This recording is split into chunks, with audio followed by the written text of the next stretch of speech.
first heard this topic, I thought it was going to be difficult. And it was. But there laid my story in the difficulty.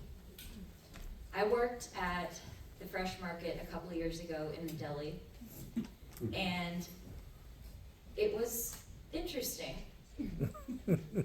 I would get a lot of customers coming in at lunchtime, and most of them were older.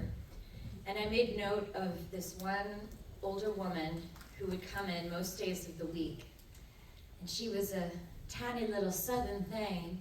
And she would always ask for just a little scoop of pimento cheese. She said she was going to take it home and eat it as her lunch. But she would come every day that she came to get a small portion of pimento cheese to take home and eat for lunch. And as a millennial, I didn't understand that. You're going to buy your lunch and then go home and enjoy it? That doesn't register with me. I grew up in a family that my sisters were much older than me, so they were at college when I was still pretty young, and so it was me and my mom and my dad. And we would sit around the dinner table, and my mom would make dinner, and we would talk about our day, and it was a beautiful breakfast room with windows so we could watch the birds when it was still summer and the sun was setting, and I have beautiful memories of doing that. I also have wonderful memories of going to camp in North Georgia and going to tube down the river in Helen and coming back to our camp table absolutely ravenous to eat some hand-battered, fresh chicken fingers, chicken tenders, buttery rolls. And that was my happy place because I was relaxed. At camp, I didn't have to worry about anything, really. I had my friends. I was running around in the sunshine all day, tubing down the river, going swimming. And for some reason, that allowed me to enjoy my meals.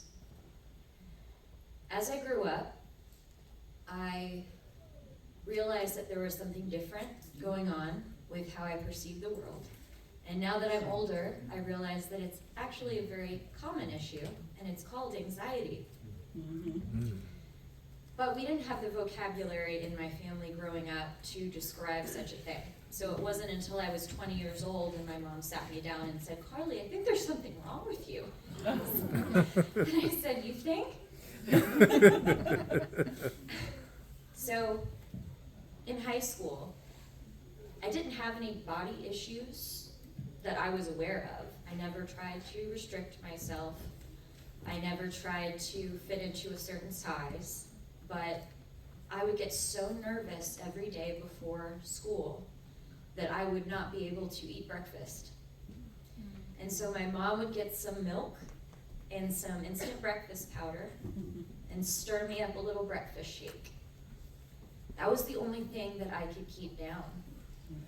I didn't have any known medical issues. I didn't even have that rough of a time in high school. I had friends, I had activities, I had good grades, but there was something inside of me that was saying, no, panic, danger, all the time. It's even harder to find the source when you look back and have good memories of growing up and wonder, why am I like this? It's how depression is different from sadness, in that sadness usually has a source and depression comes out of nowhere sometimes. If someone asked me, well, what are you worried about? If I knew, then maybe I could fix the problem. So, this was hard because my relationship now to not only food, but the act of sitting down at the table and enjoying a meal was changing. Throughout that time, I had periods where I would be okay with sitting down at the table and enjoying a meal, but they were few and far between, and it takes me days to relax enough to get to the point where I feel like going out to eat just for the enjoyment of it.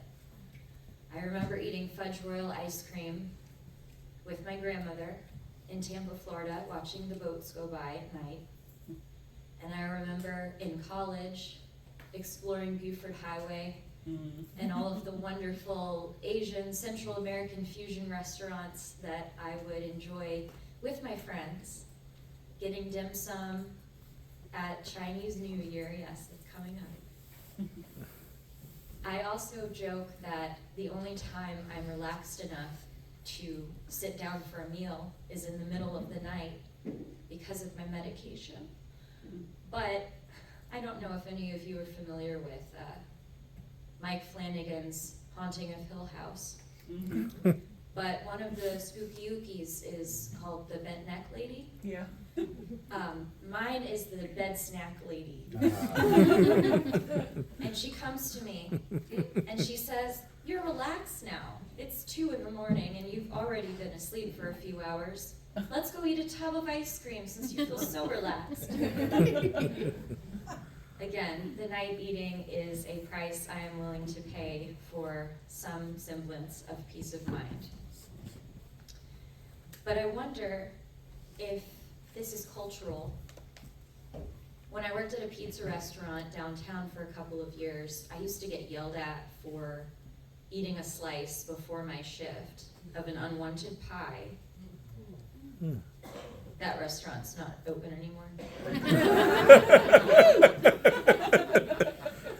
And the job I have, well, jobs, I have 4 jobs. That's another story. My main one, it took me years to feel not guilty for eating lunch at my desk. And so it might be a generational thing, it may be an anxiety thing, but for some reason I am unable to stop and enjoy unless I'm traveling, unless I'm at St. Simon's, my home away from home, eating a huge breakfast at the Sandcastle, or grouper fried grouper soup. I can go on and on, but it has to be in a certain place. My friends sometimes ask me to go out to dinner, and I wonder if I deserve to stop long enough to actually enjoy it. That goes back to my stress and my self-worth and what I have innately inside of me, but also what I've learned in this society of go, go, go, power smoothie.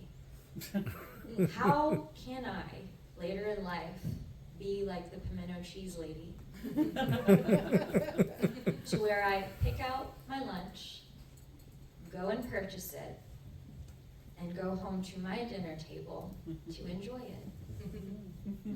We'll see. Thank you.